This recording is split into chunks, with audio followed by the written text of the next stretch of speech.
Good morning. This is the day the Lord has made. So let us rejoice and be glad in it. I am Pastor Marianne Kellenbach, pastor at Living Faith Church, which is located in the master plan community of Tradition, located in Florida in the city of Port St. Lucie. And today is Friday, December the 10th in the year 2021.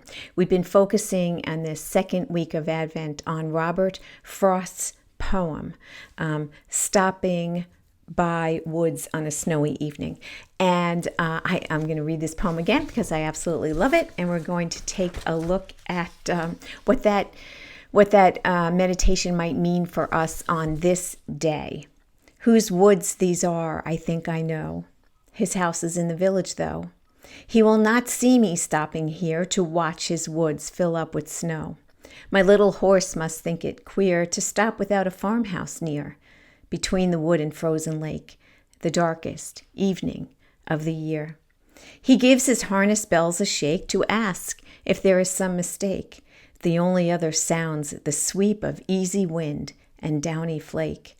The woods are lovely, dark and deep, but I have promises to keep, and miles to go before I sleep, and miles to go before I sleep. We talked yesterday about where are those interruptions? Where do you take that time to stop and see what's right in front of your eyes? Whatever that may be. When I'm working at home, I have a window view of the world, which I absolutely love. And there are so many parts of God's creation that calls out to me. One time I was on the phone with somebody and a snake fell out of the robolini tree in front of me. Needless to say, that really frightened me. But I then saw it scamper away over to my neighbor's yard, so I did feel a little bit better. There's a cute little finch that flies and grips onto the screen every day, every single day. This little yellow-breasted finch comes to see me and looks right at me.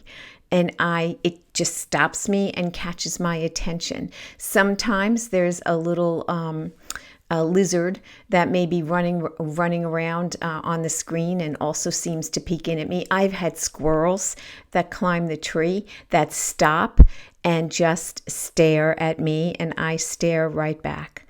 It is amazing. Butterflies that will just float on by. You know what I'm talking about. You know. The question is, do you stop and wonder?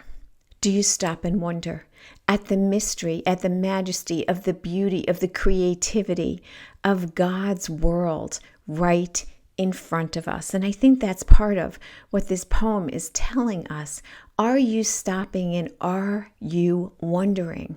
Or have you lost your sense of wonder? Does something catch your eye out of the corner of the eye? Pat Walker, number one, we have two Pat Walkers in our congregation. I was driving her home from worship on Sunday, and she said, "Oh my goodness, look at that." And I missed it totally. Well, I was driving, so I'll have to say that in my own defense, but I still missed it.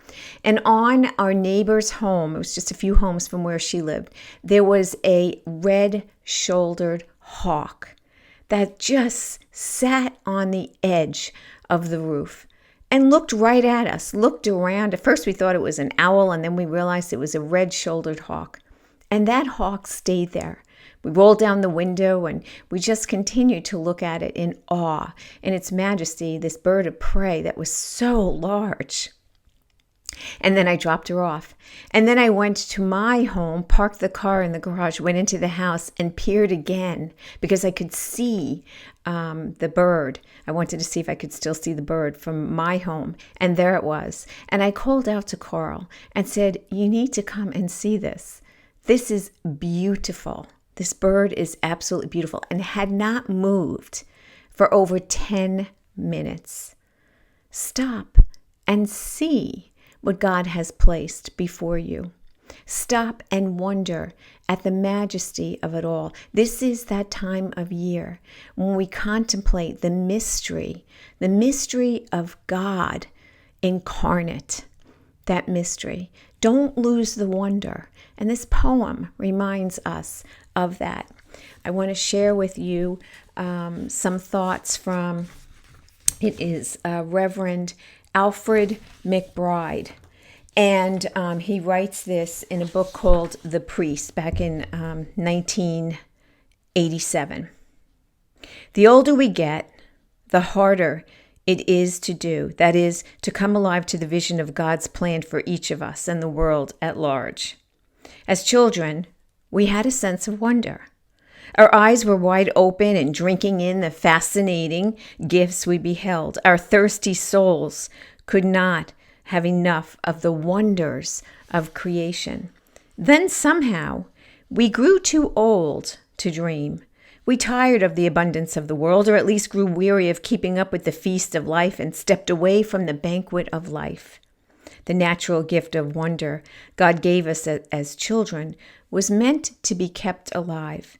Instead, we let wonder go to sleep. We entered the typical dream state of most humans. What else does Jesus tell us today? Stay awake. Advent says, wake up and realize the gifts of love you have received. He goes on to say, psychology says, let go.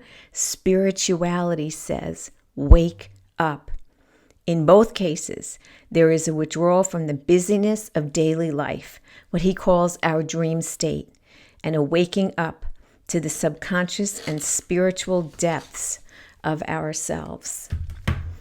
You and I, we have been created in the image of God, the Imago Dei. Wake up. Wake up to that sense of wonder. Move out of that dream state that he talks about, in which you're just going through the routineness of life. Step back, step out, and look back in your journey. Go back to that time when you had that sense of wonder. Wonder again. Dwell in the mystery of creation. Dwell in the mystery of the Word made incarnate. And I will see you back here tomorrow. Blessings.